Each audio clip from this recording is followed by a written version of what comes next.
Ya. Jadi bermasalah HP tadi ya. Tidak berfungsi layar sentuhnya. Ya, jadi al-mahabbah yaitu atas dasar cinta kepada Allah Subhanahu wa taala. Seorang dia beribadah kepada Allah karena dia cinta kepada Allah Subhanahu wa taala. Maka konsekuensi dari kecintaan dia kepada Allah Subhanahu wa taala ya menuntut bagi dia untuk memenuhi seluruh perkara yang mengharuskan ibadahnya untuk diterima oleh Allah Subhanahu wa taala.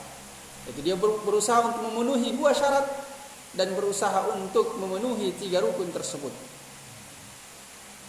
Kemudian jemaah sekalian, kita lanjutkan perkataan dari al-muallif, yaitu pengarang dari kitab ini, yaitu kitab Khudh Aqidatak minal kitabi was sunnati sahihah.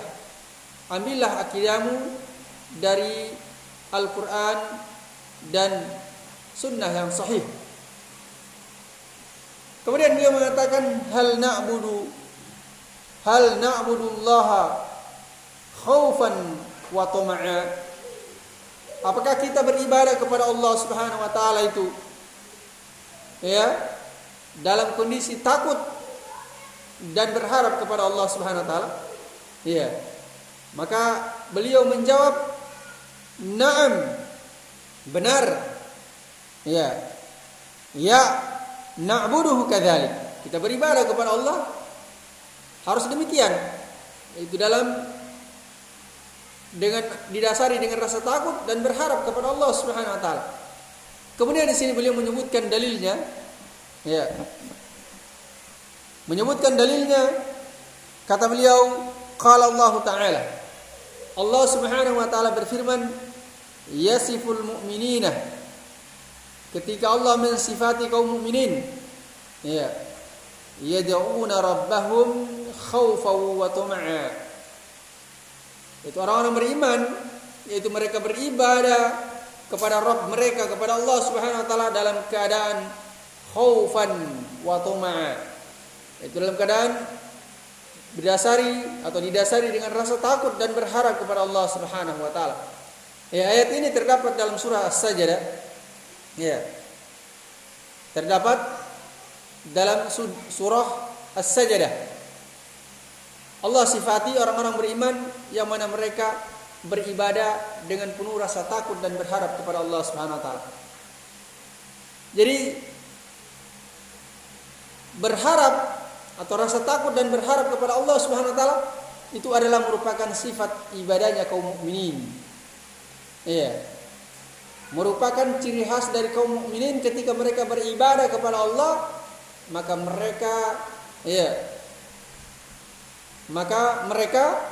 yaitu betul-betul karena didasari rasa takut kepada Allah Subhanahu wa taala dan betul-betul mengharapkan wajah Allah Subhanahu wa taala. Dan ini adalah merupakan bantahan terhadap orang-orang yang mengatakan bahwasanya beribadah kepada Allah itu tidak perlu didasari dengan rasa takut dan berharap. Iya. Jadi beribadah kepada Allah, kata mereka dari kalangan ahlu sufiyun, orang-orang sufi, ya, orang-orang tasawuf, mereka mengatakan bahwasanya beribadah itu, kalau orang beribadah kepada Allah karena rasa takut kepada Allah, maka itu tidak bermanfaat ibadahnya, katanya. Terus kita tanyakan kepada mereka terus, kalian beribadah kepada Allah bukan karena rasa takut? Iya, tapi kami mengharapkan ridha Allah Subhanahu wa taala. Itu kata mereka. Iya, dan juga tidak mengharapkan surga, tapi hanya mengharapkan ridha Allah Subhanahu wa taala. Maka ini adalah merupakan perkataan yang aneh bin ajaib. Ya. Karena seseorang itu dia tidak mungkin kalau dia tidak takut kepada Allah kemudian dia mengharapkan ridha Allah. Dan juga seseorang itu tidak mungkin dia tidak berharap kepada Allah Subhanahu wa taala, tidak mengharapkan surga, tidak mengharapkan janji-janji Allah Subhanahu wa taala. Dia beribadah kemudian dia mengharapkan ridha Allah. Itu tidak masuk akal. Ya, itu adalah perkara yang tidak masuk akal. Ya, ibarat seseorang yang dia datang membawa sebungkus gula pasir. Kemudian dia katakan ini gula pasir. Kemudian orang bertanya, oh berarti rasanya manis. Maka dia katakan tidak manis ini, tapi ini gula pasir. Maka pasti semua orang akan mengingkarinya. Itu hal yang tidak masuk akal. Dan ini adalah merupakan kebodohan dari orang-orang yang mengambil akidahnya dari selain Al-Quran dan Sunnah Nabi Sallallahu Alaihi Wasallam. Maka kitab ini judulnya adalah Khudh Aqidatak Minal Kitabi wa Sunnati Sahihah. Ambillah akidahmu dari Al-Quran dan Sunnah yang sahih. Maka perkataan orang-orang sufi ini tidak berdasarkan kepada dalil sama sekali dari Al-Quran ataupun dari hadis-hadis Nabi Sallallahu Alaihi Wasallam yang sahih. Ya, karena mereka mengambil akidah mereka bukan dari Al-Quran dan bukan dari hadis-hadis yang sahih, tapi mereka mengambil akidah mereka dari mimpi-mimpi dari guru-guru mereka. Ya, mengambil akidah mereka dari khayalan-khayalan mereka. Ya, bahkan dari mimpi-mimpi mereka sendiri, bahkan dari sangkaan-sangkaan mereka sendiri, sehingga mereka meyakini suatu perkara yang mereka sendiri menghubung-hubungkan sesuatu yang tidak ada hubungannya sama sekali. Maka ahlu sunnah wal jamaah mereka mengambil akidah mereka adalah dari Al-Quran dan sunnah Nabi Sallallahu Alaihi Wasallam yang sahih. Maka ini perintah untuk beribadah kepada Allah dengan dasar takut dan berharap. Ya, yang mana di sini Allah Subhanahu Wa Taala mengabarkan tentang kaum mukminin sifat dan ibadah mereka, yaitu mereka beribadah kepada Rabb mereka dalam keadaan khaufan wa tama'a, dalam keadaan rasa takut dan berharap kepada Allah Subhanahu wa taala. Kemudian beliau menyebutkan dalil yang lain, yaitu sabda Nabi sallallahu alaihi wasallam. Kata beliau, wa qala sallallahu alaihi wasallam, as'alullah al-jannata wa a'udzu bihi minan nar. Nabi sallallahu alaihi wasallam bersabda, aku meminta kepada Allah al-jannatah, yaitu surga. Di sini Nabi meminta kepada Allah surga. Berarti sini Nabi mengharapkan surga. Ya. Kemudian wa'udzu bihi minan nar, dan aku berlindung kepada Allah dari api neraka. Berarti Nabi sallallahu alaihi wasallam takut dengan api neraka. Ya. Dan ini dalil yang sangat jelas menunjukkan bahwasanya beribadah yang diajarkan oleh Nabi sallallahu alaihi wasallam adalah ibadah yang didasari dengan berharap dan rasa takut kepada Allah Subhanahu wa taala. Ya, hadis ini adalah hadis yang sahih diriwayatkan oleh Imam Abu Daud rahimahullah taala. Kemudian di sini beliau menyebutkan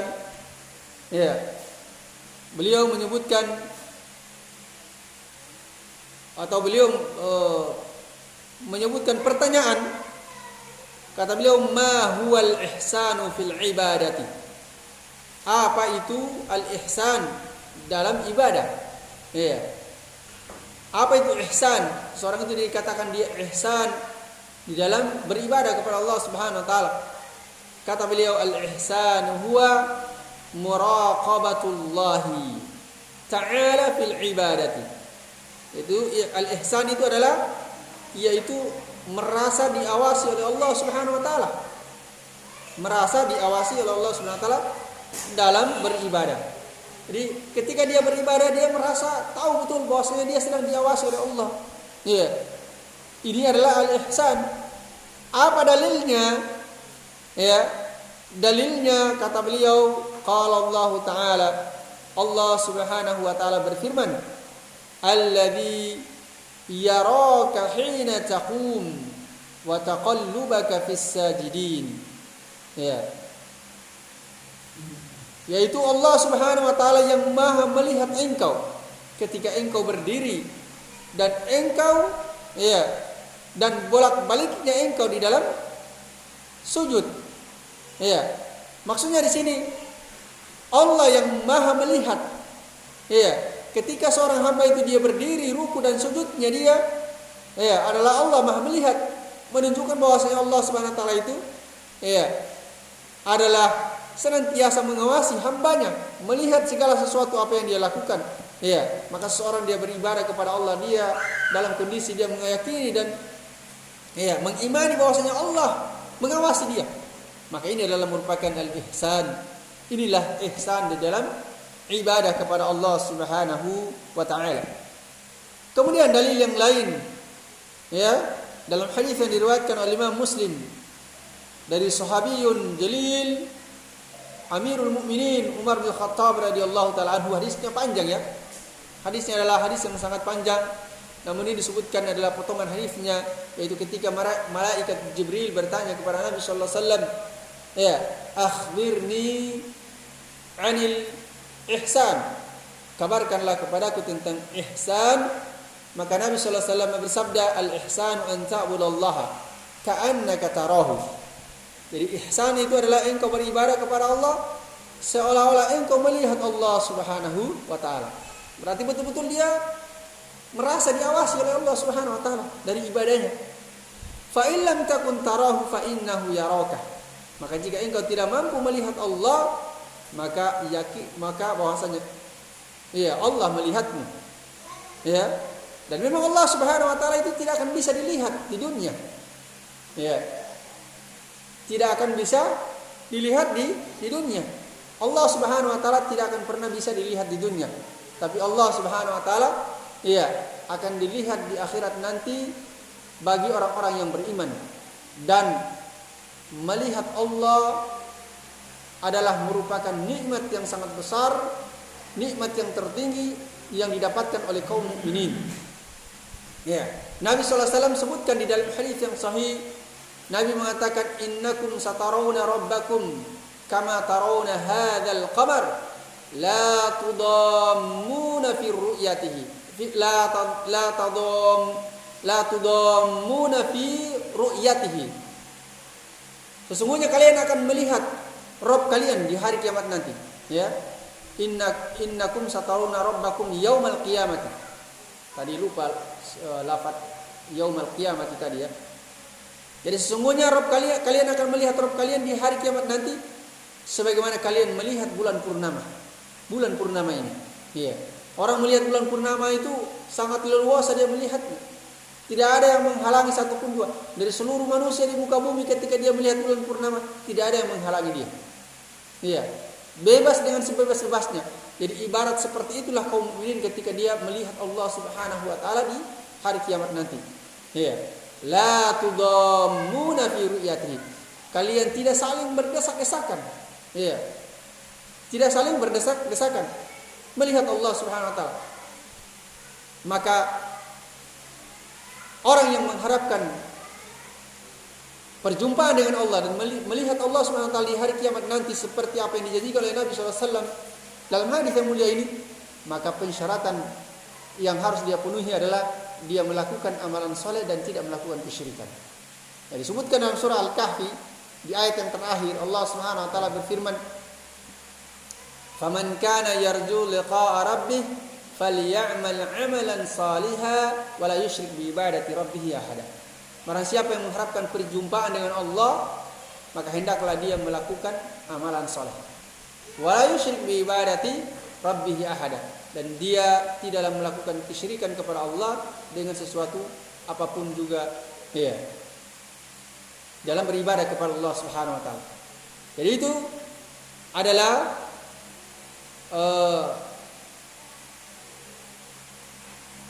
pensyaratan yang harus dipenuhi oleh seseorang ketika dia ingin berjumpa dengan Allah Subhanahu wa taala. Ya. Jadi Allah Subhanahu wa taala itu tidak akan dilihat di dunia. Apa dalilnya? Ya. Apa dalilnya bahwasanya Allah Subhanahu wa taala tidak akan dilihat di dunia? Yaitu ketika Nabi Musa alaihissalatu wassalam meminta kepada Allah Subhanahu wa taala agar supaya dia bisa melihat Allah Subhanahu wa taala. Maka Allah katakan lan tarani. Jadi Allah menyebutkan lan tarani pakai kata lan. Lan itu artinya tidak selama-lamanya. Artinya selama di dunia itu tidak akan bisa dilihat Allah Subhanahu wa taala. Engkau tidak akan bisa melihatku selama-lamanya di dunia tapi. Iya. Kenapa kita pahami ini hanya di dunia? Ini maksudkan dengan lan di sini. Padahal ini kata lan ini menunjukkan selama-lamanya tidak akan dilihat. Iya. Maka kita katakan karena ada dalil yang lain yang menunjukkan bahwasanya Allah itu bisa dilihat di hari kiamat nanti. Berarti ayat ini menunjukkan bahwasanya hanya di dunia Allah Subhanahu wa taala tidak bisa dilihat, sedangkan di akhirat adalah dilihat oleh manusia, orang-orang beriman itu melihat Allah Subhanahu wa taala seperti mereka melihat yaitu bulan purnama. Kemudian hadis ini Nabi sallallahu alaihi wasallam bersabda, "Fa illam takun tarahu fa innahu yaraka." Maka jika engkau tidak bisa melihat Allah, maka sesungguhnya Allah Subhanahu wa taala melihat engkau. Iya. Jadi tidak bisa melihat Allah, yakin bahwasanya Allah melihat kita. Itulah muraqabatullah. Iya, yaitu merasa diawasi oleh Allah Subhanahu wa taala. Di hadis ini adalah hadis diriwayatkan oleh Imam Muslim rahimahullahu taala. Bilang-bilang kalau waktu habis ya. Kemudian kita berpindah kepada pembahasan berikutnya. Judul yang berikutnya yang dibawakan oleh Syekh Muhammad Jamil Zainu rahimahullah taala dalam kitab ini, yaitu kitab Khudh Aqidataka minal Kitabi was Sunnati Shahihah, yaitu judulnya kata beliau adalah Anwa'ut Tauhidi wa Fawaidihi atau wa Fawaiduhu, yaitu jenis-jenis atau macam-macam tauhid dan faidah-faidahnya. Ya, sebagaimana beliau dalam menulis kitab ini dalam bentuk tanya jawab, maka di sini juga beliau di pembahasan tentang anwa'ut tauhid wa fawaiduhu ini, yaitu beliau sampaikan juga dalam bentuk tanya jawab. Ya. Pertanyaan yang pertama kata beliau, limadza arsalallahu ar-rusul? Kenapa Allah mengutus para rasul? Iya. Jadi Allah mengutus para rasul ada tujuannya. Iya. Kita menyebutkan tujuannya harus menyebutkan dalilnya juga. Maka beliau menjawab, arsalahum lida'wati ila ibadatih. Jadi Allah mengutus mereka, yaitu mengutus para rasul adalah untuk berdakwah kepada pemurnian ibadah hanya kepada Allah Subhanahu wa taala saja. Jadi tujuan Allah Subhanahu wa taala mengutus para rasul adalah untuk mengajak manusia memurnikan ibadah hanya kepada Allah Subhanahu wa taala saja. Apa dalilnya? Ya, dalilnya adalah yaitu dalam surah An-Nahl. Allah Subhanahu wa taala berfirman, "Wa laqad ba'atsna." Jadi kata beliau, ada yang kelewatan ya. Arsalahu Allah lid-da'wati ila ibadati wa nafi syirk anhu.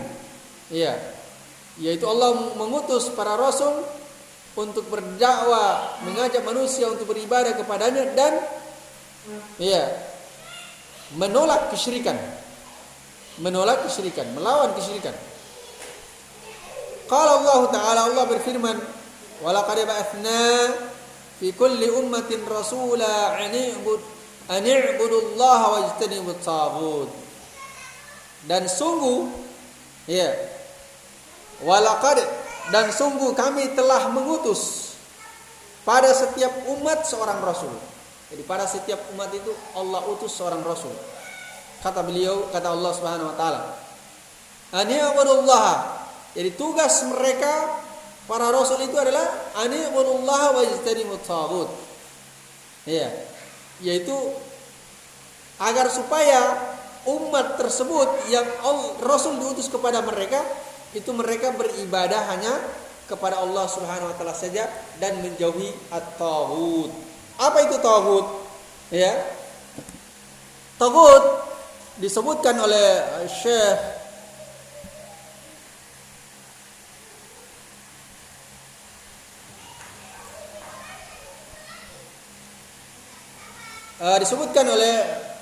Syekh Muhammad bin Abdul Aziz Al-Qurawi rahimahullah taala dalam kitab Al-Jadid fi Syarh Kitab Tauhid, ketika beliau menjelaskan kandungan daripada ayat ini, yaitu surah An-Nahl, ayat 31 ya.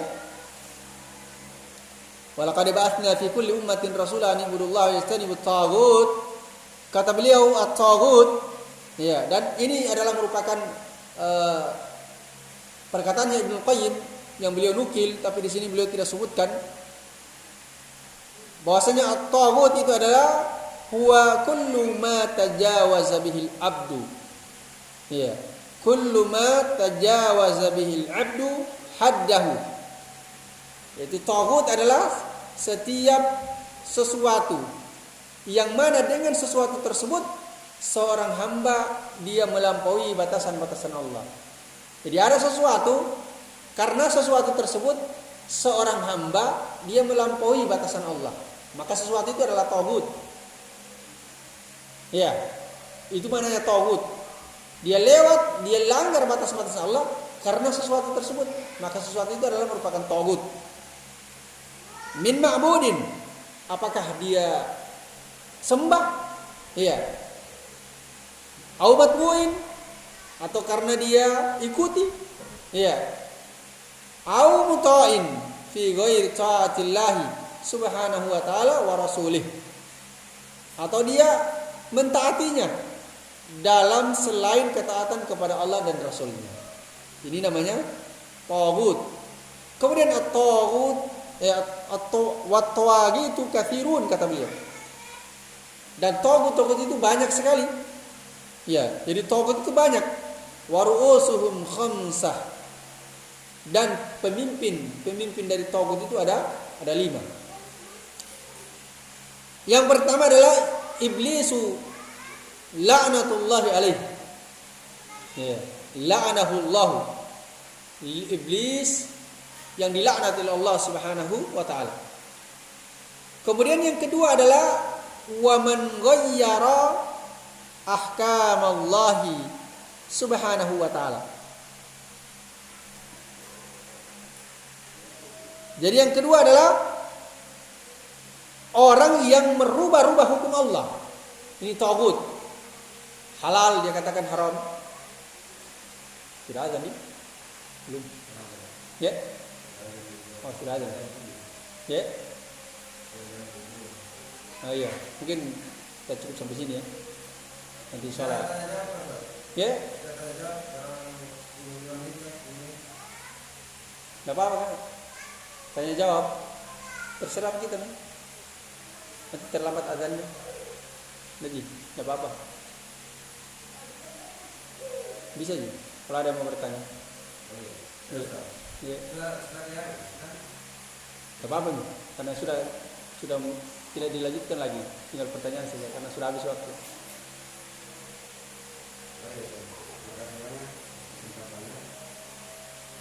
Kalau ada hadis yang mengatakan tentang jadi hadis diriwayatkan oleh Muslim nomor hadis itu orang itu lagi kepada ibadah itu di hadisnya itu berbunyi tidak ada amalan seorang yang bisa memasukkan saya dalam surga maupun menyelamatkan dia dari neraka kecuali atas dengan rahmat Allah.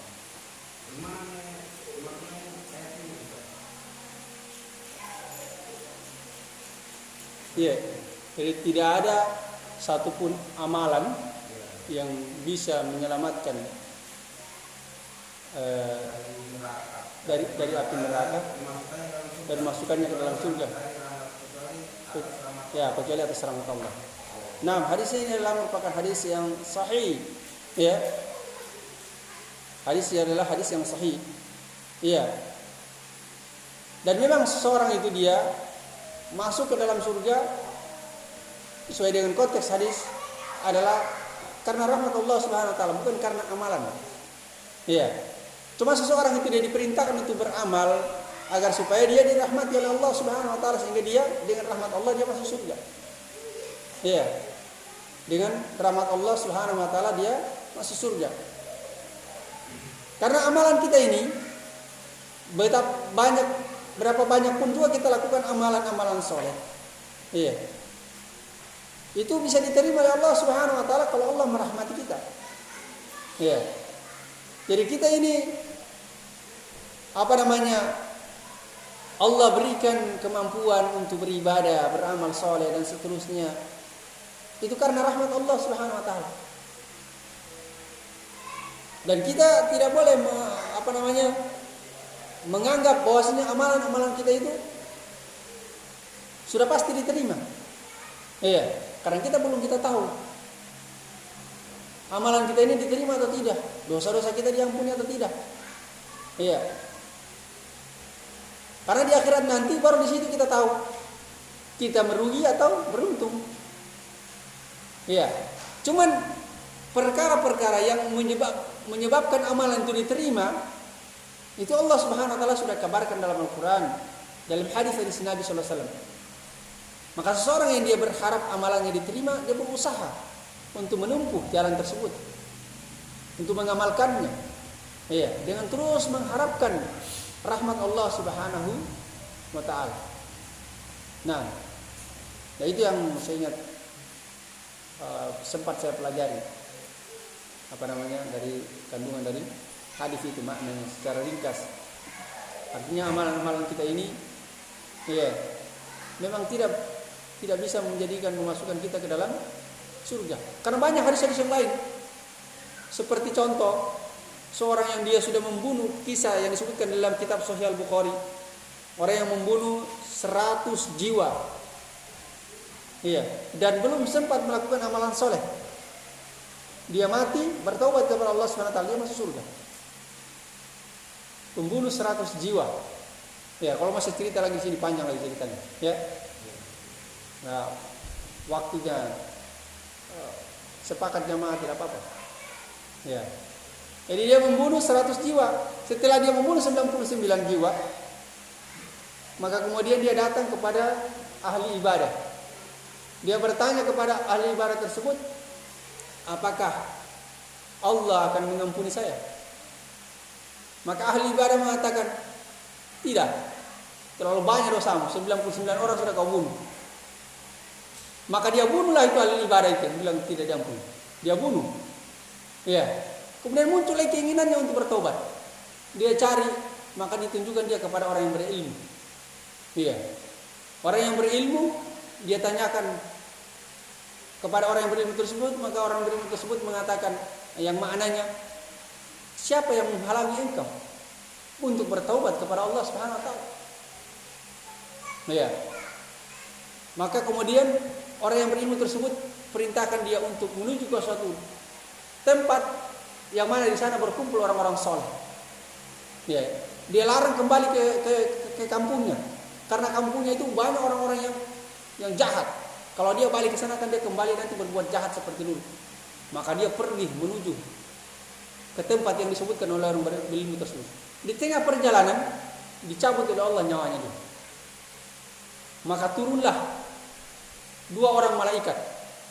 Satu malaikat azab dan satu malaikat rahmat. Iya. Mereka berebutan mau mengambil ruhnya. Malaikat azab mengatakan, saya yang berhak untuk mengambil ruhnya. Karena dia orang paling banyak dosa. Iya.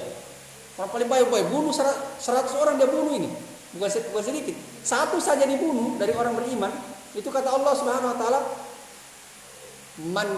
wa man yaqtul mu'minan muta'ammidan fajazaohu jahannamu khalidan fiha wa ghadiballahu alaihi wa la'na. Ya. Barang siapa yang membunuh seorang mukmin dengan sengaja, maka balasan bagi dia adalah neraka jahanam. Iya. Allah murka kepadanya, Allah laknat dia. Khalidan fiha, dia kekal di dalam neraka tersebut. Ini satu orang saja orang beriman. Tapi ini dia bunuh 100 orang ini. Maka malaikat azab ini mau mengambil ini ruhnya. Maka malaikat rahmat pun marah. Ya, dia melarang, dia bilang saya yang berhak untuk mengambilnya. Karena dia sudah bertaubat kepada Allah Subhanahu wa taala. Iya. Kemudian malaikat azab beliau mengatakan, dia belum sempat melakukan amalan soleh. Iya, mana mungkin kau yang berhak ambil ruhnya dia. Maka kemudian Allah mengutus satu orang malaikat yang ketiga untuk menjadi penengah dari mereka berdua ini. Maka malaikat yang ketiga ini memberikan keputusan bahwasanya harus diukur jarak mayatnya dia ini ke negeri sebelumnya dan jarak dari mayatnya dia ke negeri yang dia tuju.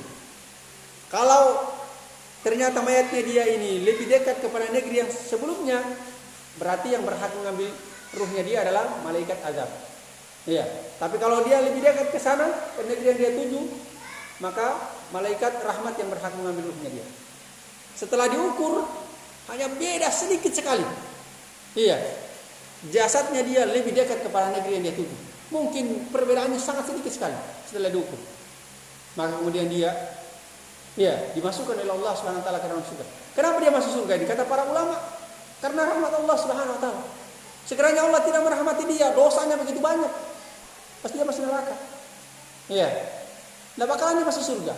Demikian juga orang yang beribadah, dikisahkan bahwasanya orang yang beribadah. Iya. Dikisahkan bahwasanya orang yang dia melihat orang yang berbuat dosa. Dua orang mereka berteman, satu ahli ibadah, satu ahli maksiat. Dia setiap kali dia ketemu teman ini, dia lihat berbuat dosa terus. Subhanallah, dia tegur, dia nasihati, dia bilang, tidak pernah dengar. Setiap kali ketemu buat dosa terus. Setiap kali ketemu buat dosa terus. Akhirnya orang ahli ibadah ini merasa dia lebih suci dari ini. Karena dia ibadah tiap hari, dia merasa dia sudah mau masuk surga. Iya. Maka dia katakan, engkau tidak akan masuk ke dalam surga sama sekali. Artinya dia sudah pastikan masuk neraka. Iya. Ketika di hari kiamat nanti, maka Allah Subhanahu wa taala bertanya, mana hambaku? Mana yang mengatakan bahwasanya hambaku tidak akan masuk surga? Maka kemudian Allah Subhanahu wa taala melemparkan ke dalam api neraka orang tadi yang ahli ibadah tersebut. Maka kemudian yang ahli maksiat tadi Allah Subhanahu wa taala masukkan ke dalam surga.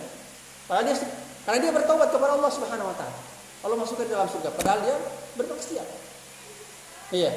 Karena diejek terus sama temannya dia katakan, biarkan aku bersama Rabbku. Biarkan aku bersama Allah Subhanahu wa taala. Maksudnya, biar Allah yang urus saya, bukan urusanmu.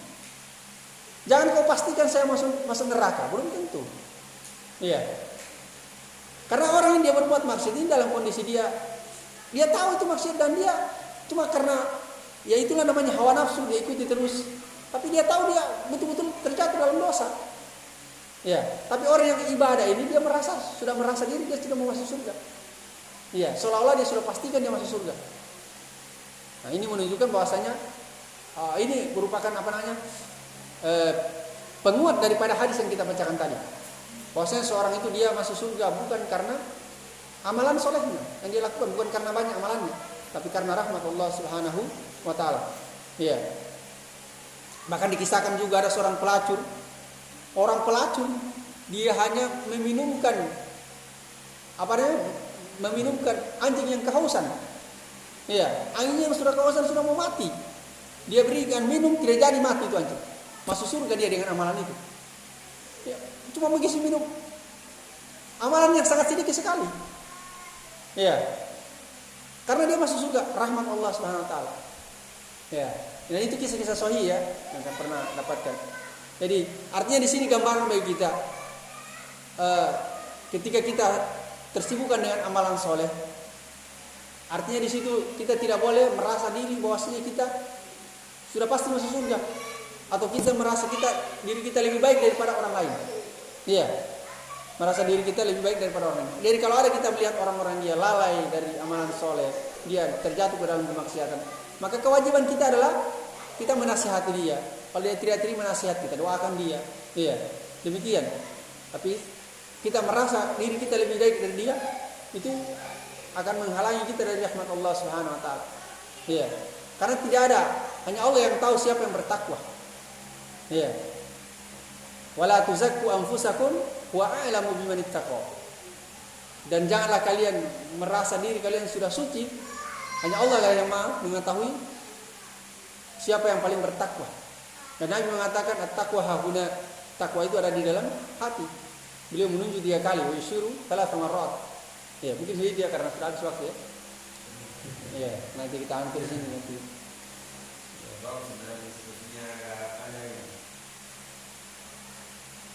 Nantilah tegak. Ya. Bisa juga kita diskusi selesai Isya. Ya, kita tutup dengan doa kafaratul majelis. Subhanakallah bihamdik, asyhadu an la ilaha illa anta, astaghfiruka wa atubu ilaik. Walhamdulillahirabbil alamin. Assalamualaikum warahmatullahi wabarakatuh.